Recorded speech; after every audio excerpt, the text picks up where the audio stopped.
It's the 2025 season preview for the Collingwood Magpies. This is all Aussie rules.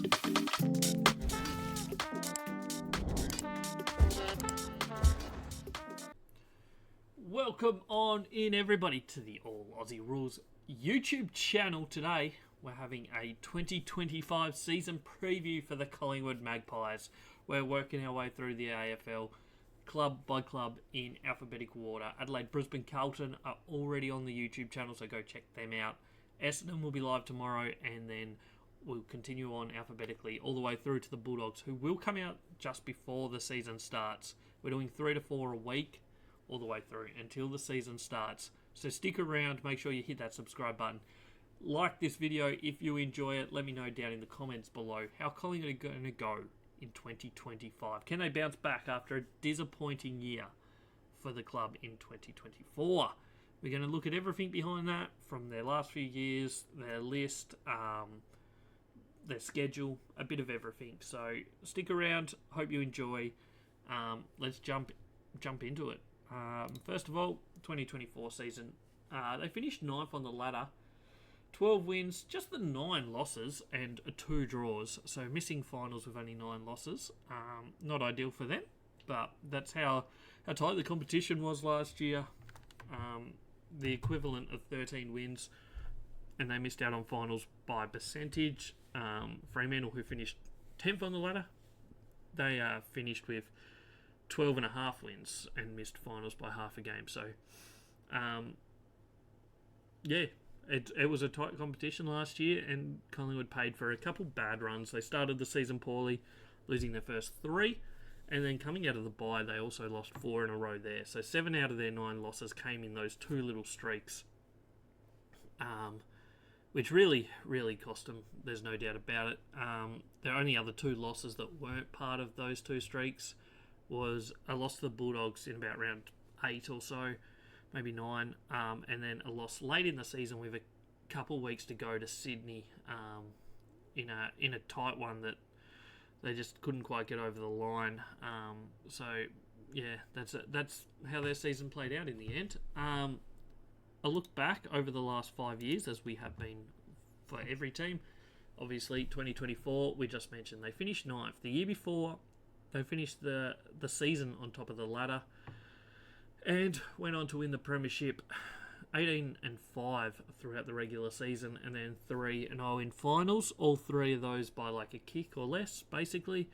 I think it was a combined total of 11 points they won their 3 finals matches by. So they were the kings of the tight finish in 2023, and also 2022, to be fair as well. They had a pretty good success rate in close games then. When they finished 4th on the ladder, made it to a prelim final against Sydney. Were about 5 goals down for most of the game, but came back late and just couldn't quite snavel it at the end to finish 3rd. The year before was what many considered a disastrous year. They finished 17th on the ladder. They went 6-16, but it didn't matter really in the end, because they, it was just one down year. That was Buckley's last year. He got moved on halfway through the year. And in the end, it worked out well, because Craig McRae has come in and changed this club completely. In 2020, shortened season, they snuck into finals in 8th spot. They did win their first final over in the West, and then lost in a semi-final. Finished the season 9-7-1 in the regular season, and then 1-1 in the final series. So the last 5 years, outside of 2021, they've been pretty competitive most years. Obviously missed the finals 2 out of 5. They did get that premiership in 2023 though, so overall a pretty successful little run of years when you look at it like that. We'll now jump into the depth chart for the Collingwood Magpies. We've got them sorted by position, as we have for every team.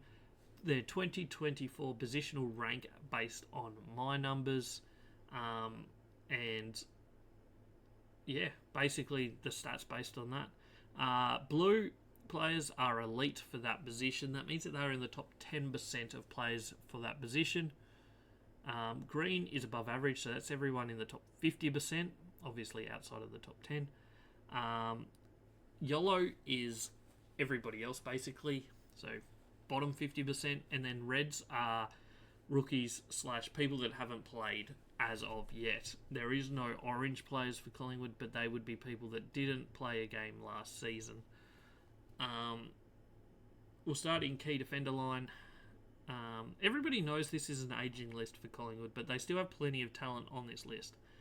We start with the key defenders. Darcy Moore probably wasn't as effective in 2024 as he was in 2023, but I still had him ranked as the 6th best key defender. His spoiling numbers are outstanding. He's one of, if not the best spoiler in the game. Had another good season in that on that front. Jeremy Howe, he's a bit shorter than most key defenders. He does a good job week in, week out. He did go forward a couple times last year. He did cop an injury as well. Had him as the 25th best key defender, so still pretty solid there as their second go-to key defender. Billy Frampton, 44. He obviously was a premiership full forward, basically, but played key defender last year. He wasn't terrible at it. He's definitely a better defender than forward line player, in my opinion. I don't see him being a long-term fullback, though, so we'll see how that plays out.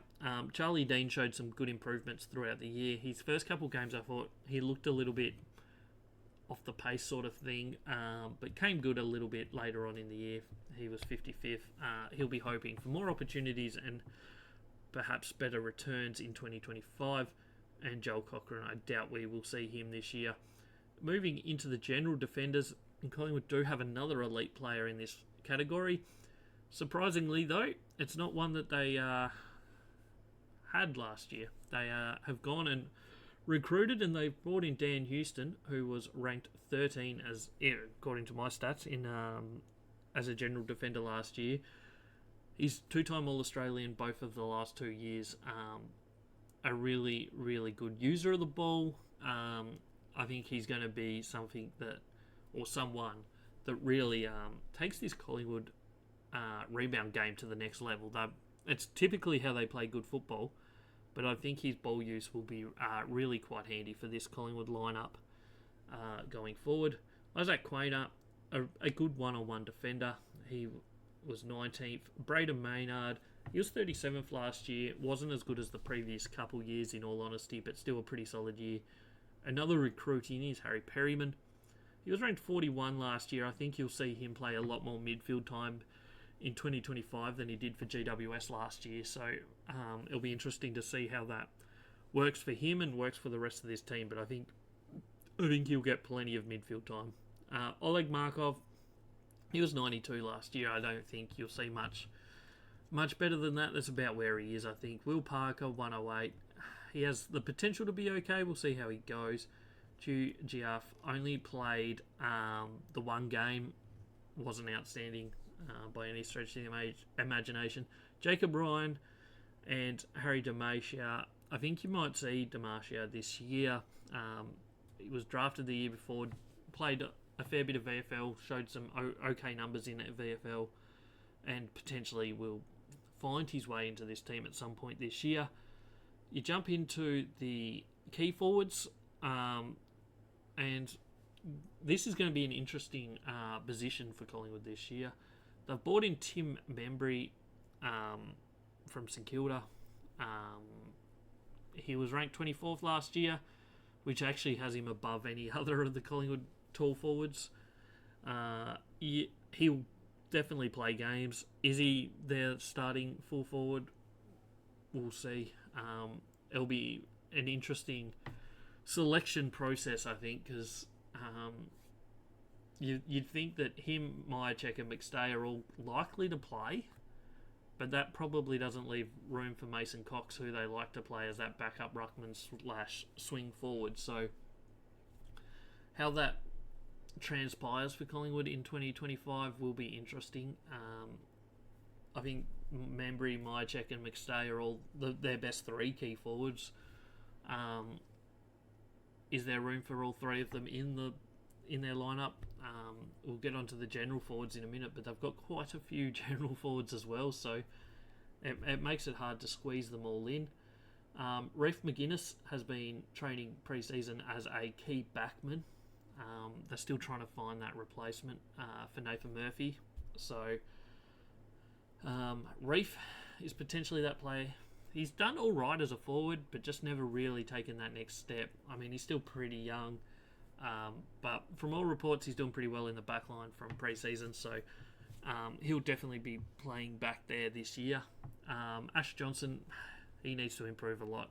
A couple years ago, he showed some really positive signs, but last year was just a complete write-off for him. He just never showed much and then went into the VFL and also wasn't really performing great there. So hopefully he's had a good off-season and maybe he can bounce back. Charlie West, I doubt we'll see much of him in 2025. General forwards, another elite player here. It's Pat Lipinski. He plays a bit of half-forward flank, a little bit of wing, a little bit of on-ball. Kind of a bit of a swingman. He was ranked 15th for the position. Had a solid year last year. The year before, he missed the first half of the year and never really fully got going. But still was good enough to be in their premiership team coming off the bench. Last year, he was clearly in their best 22 week in, week out. Bobby Hill, 45th. I think for him, he probably needs to get that into the top 30 as a general forward, maybe even more. He probably needs to aim for 40, 45 goals in 2025, I think. Will Hoskin-Elliott plays a bit of everywhere, half-back flank, wing, half-forward flank, does whatever role Collingwood needs him to, sort of. So he is just the Mr. Swingman, Mr. Fix-It, and he does a pretty good job of it. Bo McQuarrie, 54th best general forward. I don't know where he goes. They've always kind of had him earmarked as someone that maybe pushes into some midfield time, but his last year, I don't think, was a big enough improvement on his 2023. His 2023 was a very good season, whereas last year he just never really took that next step. Jamie Elliott probably doesn't have too many more years in him, but still has a bit of talent, kicks goals. He's a very strong marker for his size. So he'll certainly be still in their best 22 or 23. Lockie Schultz was down on his best in his first year at Collingwood last year. His Fremantle form suggested he should be in the top 20, probably small general forwards, and then he just didn't do that last year. His pressure and his defensive work is outstanding. There's no doubt about it. He's one of the better ones, if not Collingwood's best general forward in terms of pressure and defensive work. But he just couldn't get that offensive work going in 2024. So it'll be interesting to see how the pre-season develops him into having a decent, good 2025. A couple other young guns in that forward line. Harvey Harrison, I think he's missing most of the season due to injury. I think he's done his ACL, so we won't see much of him in 2025, if at all, but he has the potential to be a very solid player. Finlay McRae, someone that never really given much of an opportunity by Collingwood for whatever reason.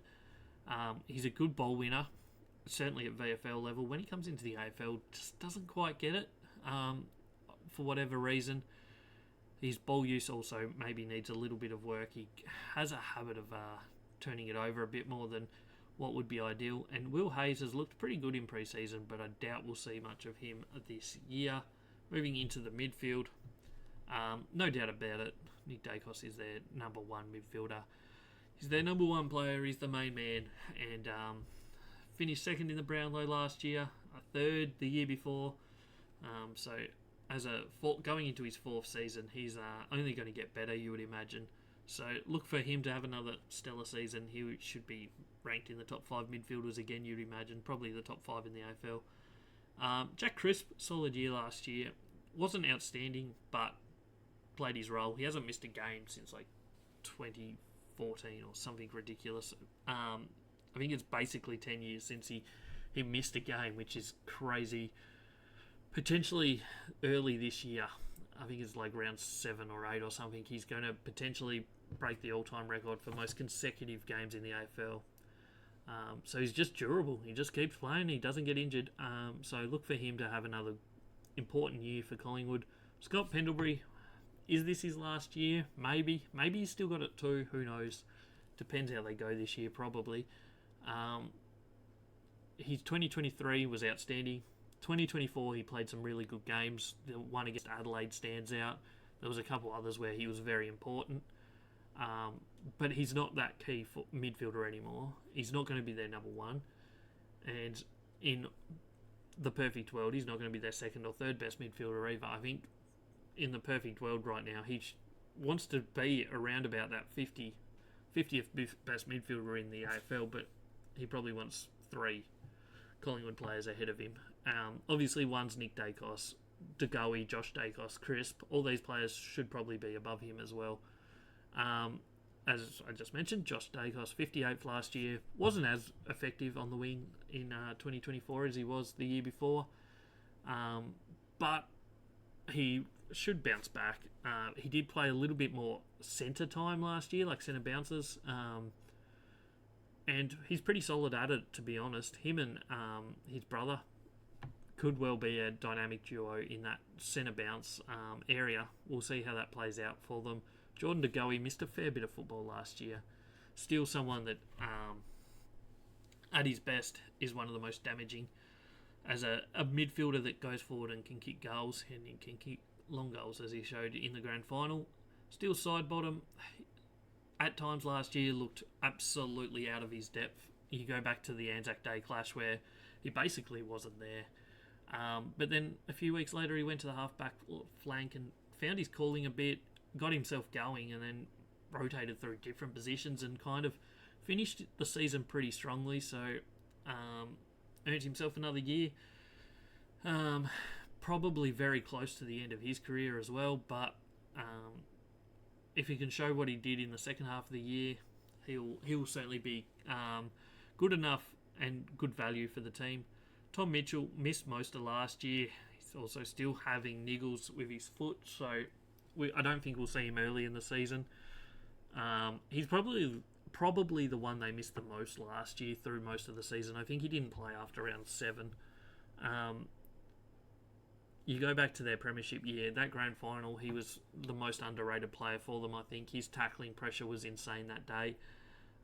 That's what he brings to it, contested football and tackle pressure in the midfield, and maybe they didn't have that option last year, which certainly hurt them and meant that Nick Dacos had to do a lot more of the clearance work than perhaps they would like him doing, because Nick Dacos is the one you want disposing of the ball in fresh air, because he's just that good.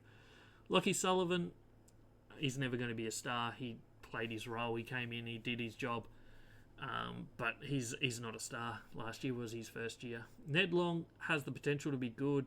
We'll see. We haven't seen much of him. And same for Ed Allen. Has shown some really good signs. So with more opportunity, we'll see how that goes. We'll jump into the ruck lineup. Darcy Cameron, I had him as the 4th best ruckman in the AFL last year. He was in the All-Australian 40 squad. He's certainly behind Max Gawn, Roland Marshall and Tristan Xerri. I then have him 4th last year. 5th, I think, would have been Kieran Briggs. Had a great season, there's no doubt about it. He was the biggest improver for Collingwood from 2023 to 2024.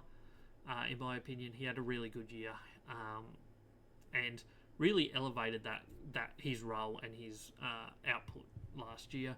Mason Cox, they like playing him as that tall forward, and as we mentioned when we were talking about key forwards, it'll be interesting to see how that plays out this year. I don't think he'll play. I don't think he's in their best 22 this year, in all honesty.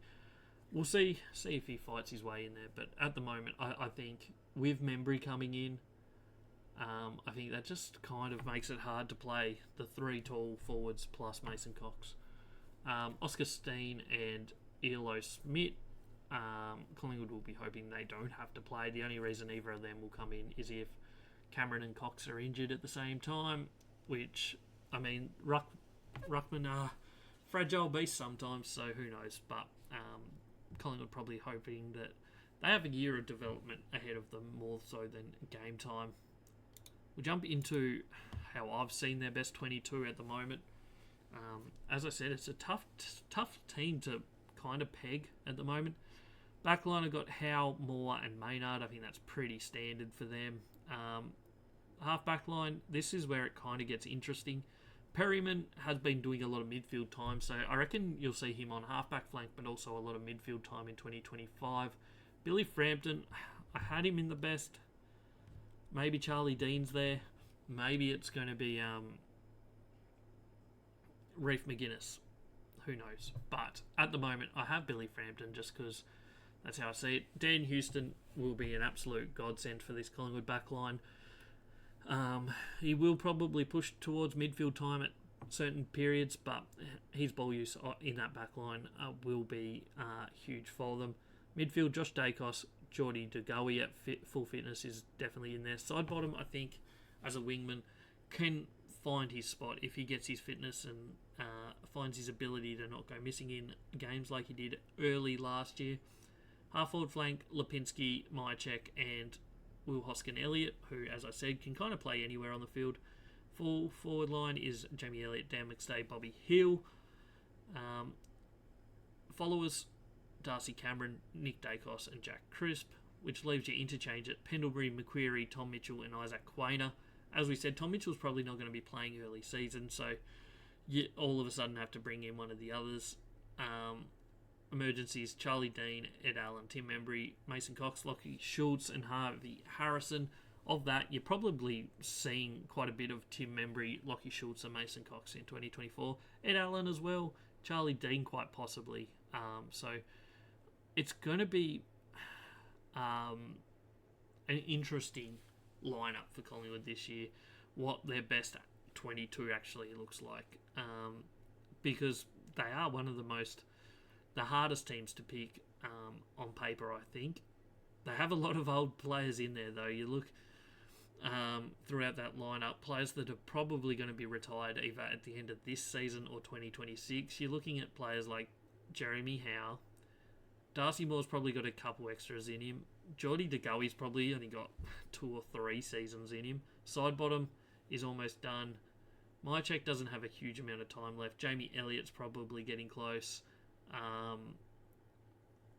Pendlebury definitely towards the end, Tom Mitchell towards the end, Mason Cox towards the end. So there's quite a lot that are very close to retiring. So some of these younger kids are going to be getting games just because they need to start thinking about the future. But they will be giving it their all this season to try and get another premiership out of this side before they all start to retire. So we'll look at their schedule, I guess, for 2025. Just some of the key things to look out for. Their first game is opening round against GWS. Rematch of last year's opening round where they went down by about 30 points, having had more scoring shots. They wasted opportunities last year and it came back to bite them big time. They had a full preseason this year, whereas like they did last year, they went all the way to the premiership, so they did have a later start for 2024. So you'd think they're raring to go, ready to go, full preseason. So I think we'll see an improvement from Collingwood at the start of the year this year. Their buys round 3 and round 14. Gather round, they play against Sydney at the Adelaide Oval, so that should be a cracking game. The teams they play twice, it's not the easiest of schedules. It's not the terrible one, but it's certainly not the easiest. They get Adelaide twice, Brisbane twice, the reigning premiers, Carlton twice, Fremantle twice, Hawthorn twice, and Melbourne twice. So no super easy ones. Don't get any of the bottom 3 teams from last year twice. But overall, it's not the worst draw in the competition, but certainly not the easiest either. If you haven't checked it out, Carlton, we did yesterday, or 2 days ago on the channel, go check it out. They certainly had a lot easier schedule, just based on that, who they played twice.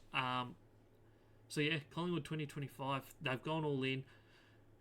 I personally think their best 22, maybe their best 25 is better than it was for the 2023 season when they won the premiership. But it is a couple years older, so they've got to stay fit, they've got to stay healthy. If they manage to do that, there's no reason why I can't see them finishing top 4 in 2025. It's going to be a big season for them. Let me know in the comments below what you see them doing this year. Don't forget to like, comment, subscribe, all that stuff. We'll be back with Essendon tomorrow. And don't forget also, we do a podcast every week on the channel here and on Spotify and Apple Podcasts.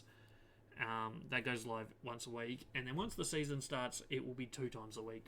Reviewing games, previewing games, looking at stats, looking at players, looking at everything. So make sure you subscribe for all of that. Thanks for tuning in.